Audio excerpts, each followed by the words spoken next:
Sir, next प्रश्न है कि हमारे यहाँ कहा जाता है कि 48 मिनट के भीतर अंतिम संस्कार कर देना चाहिए।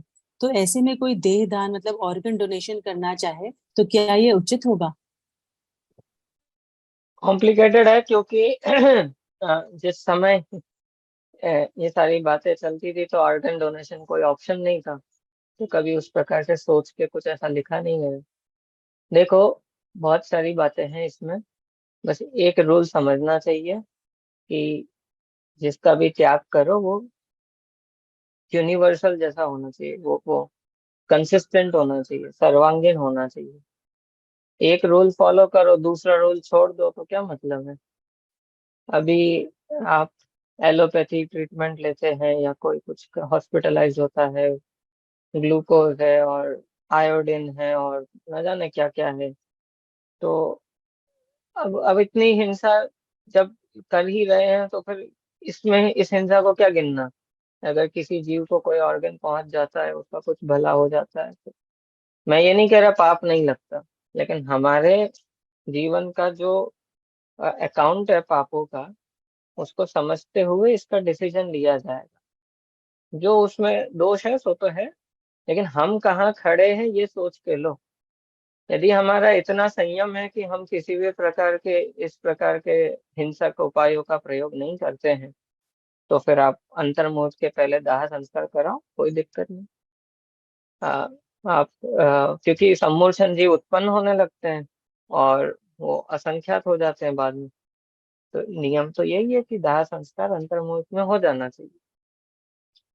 लेकिन फिर वही बात, ऐसी कई चीजें हैं जिनके बारे में बस हमें पता नहीं है तो हमने छोड़ा नहीं है। पता क्यों नहीं है? क्योंकि किया नहीं है, पता बुद्धि पूर्वक सोचा नहीं है उस बारे में कुछ। और अभी कुछ दिन पहले ही ऐसी चर्चा चल रही थी। पहले के समय में लोग दवाइयों से घबराते थे। क्यों? क्योंकि वो कड़वी थी, वो अच्छा नहीं लगता किसी को। 3 दिन में 2-3 बार ऐसा काढ़ा पियो और दवाई फाकी खाओ और कड़वा कड़वा, और तो लोग ऐसा जल्दी ठीक होना चाहें। अब ऐसा है कि दवाई लेने में क्या है, भोजन किया, जैसे मुखवास खाते हैं ऐसे 2 टैबलेट खा ली, ना टेस्ट पता चलता है ना कुछ फर्क पड़ता है, तो रूटीन हो जाता है। तो ऐसा लगता नहीं है कि जैसे निरोग होना चाहिए। दवाई खाने में क्या है, 2 टैबलेट खा लो, सुबह 2 शाम को, बस। और लाइफ टाइम खाते रहो। तो पूरा सिस्टम अलग है अभी। एलोपैथी के बारे में थोड़ा आप रिसर्च करो, थोड़ा पढ़ो, थोड़ा देखो।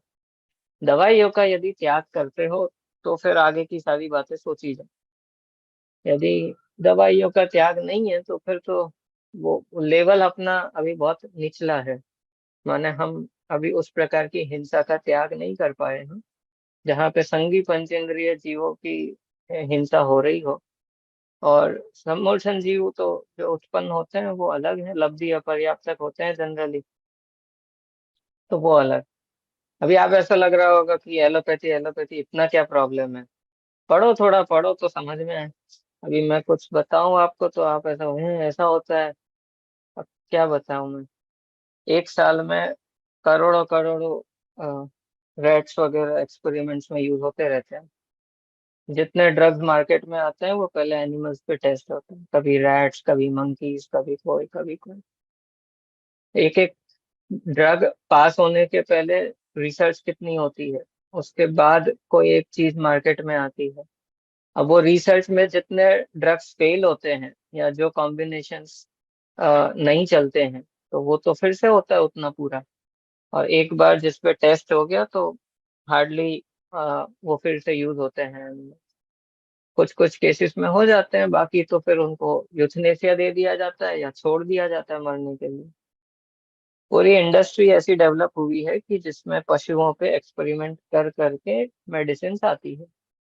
और ठीक है, अभी धीरे धीरे और भी चीजें डेवलप हो रही है। वो लोग आर्टिफिशियल इंटेलिजेंस और ये सब यूज करते हुए कोशिश कर रहे हैं कि एनिमल्स का प्रयोग कम करते जाएं जितना हो सके, पर उसको टाइम लगेगा। और आप स्वास्थ्य संबंधी थोड़ा सम्यक ज्ञान स्वयं रखिए, तो दवाई ही ना लेनी पड़े, बीमार ही ना हो। उसके लिए आप थोड़ा पढ़िए, स्वयं पढ़िए, जैसे शास्त्र पढ़ते हैं ना, ऐसे थोड़ा स्वास्थ्य संबंधी पढ़िए। अपने शरीर को समझिए, थोड़े 2-3 आयुर्वेद, नेचुरोपैथी आदि उपायों को एक्सप्लोर करके रखें। इमरजेंसी होती है तब तो देखो जो होना होता है तो ठीक है, पर जब तक अपने हाथ में सिचुएशन है तो अल्टरनेट थेरापीज एक्सप्लोर करके जितना बच सकते हो उतना बचो। दाह संस्कार अंतर्मुहूर्त में हो बेस्ट है, पर उसका आग्रह ऐसा नहीं होना चाहिए कि जिसमें हमारी एक क्रिया बहुत ऊंची हो, एक क्रिया नीची हो। यदि ऑर्गन डोनेशन का कोई मौका है करो, मैं कैसे बोलूं कि मत करो। अभी वो एक ऑप्शन है और उसमें बस अपना अपना संयम और अविरति का लेवल देख लो। यदि आपके इस प्रकार का संयम है जीवन में तो कदापि छोड़ना ही नहीं चाहिए था अंतर्मुहूर्त में। किसी का वेट करने की जरूरत नहीं है, और ये व्यक्ति की स्वयं की जिम्मेदारी है कि वो अपने जाने से पहले सब बता के, और लोगों की जिम्मेदारी नहीं है कि इनने लेट कर दिया उनने लेट कर दिया। वो उसकी जिम्मेदारी है कि वो अपनी भावना पहले से बताए कि मरण के बाद आप मुझे, एक तो मरण के पहले का पूरा बता के रखे कि हॉस्पिटल नहीं जाना तो नहीं जाना, घर पे ही रह के समाधि करें। कुछ होता नहीं है उसमें, डरने की कोई बात नहीं। घर पे ही बन जाता है हॉस्पिटल, जो कुछ इमरजेंसी चीजें होती है आ जाती है और सब हो जाता है, और बाकी कोई डॉक्टर सुपरवाइज कर ले और शांति से तत्व ज्ञान के परिणामों के साथ समाधि हो। ये भी स्वयं की भावना होगी तो होगा, कराने वाले तो मिल जाए। दूसरा, मरण के बाद दाह संस्कार मेरा, आप अंतर मुहूर्त में सब कर देना, किसी के लिए वेट नहीं करना, पहले से बोल के रख दो। तो फिर परिवार वालों को किसी को जवाब ना देना पड़े, हमारे लिए नहीं रुके, रिश्तेदार के लिए ऐसा नहीं किया वैसा नहीं। अब परिवार वाले किस किस को जवाब देते, फिर अब उनका रिलेशन बिगड़े फिर। तो वो जिसका मरण नजदीक हो उसकी जिम्मेदारी है कि वो ये सारी विधि पहले से सब करके छोड़ दे। विल विल बना के रख देते हैं सब, पूरा अकाउंट्स वगैरह सब डिवाइड हो जाते हैं, सब हो जाता है। न परिणामों की तैयारी करने को बोलो तो पता नहीं, समाधि की तैयारी बोलो तो पता नहीं। तो बोले ऐसा नहीं चलता, ये भी उसका एक अंग है, और हम नहीं सोचेंगे तो लोग तो जो मन में आएगा सो करके छोड़ देंगे, हो जाएगा सब हो जाएगा। तो कॉम्प्लिकेटेड है, केस टू केस डिपेंड करता है, और आइडियल ये है कि अंतर्मुहूर्त में दाह संस्कार हो जाना चाहिए। और दूसरा ये है कि अपना अपना अहिंसा और हिंसा का लेवल देख के डिसाइड कर लो।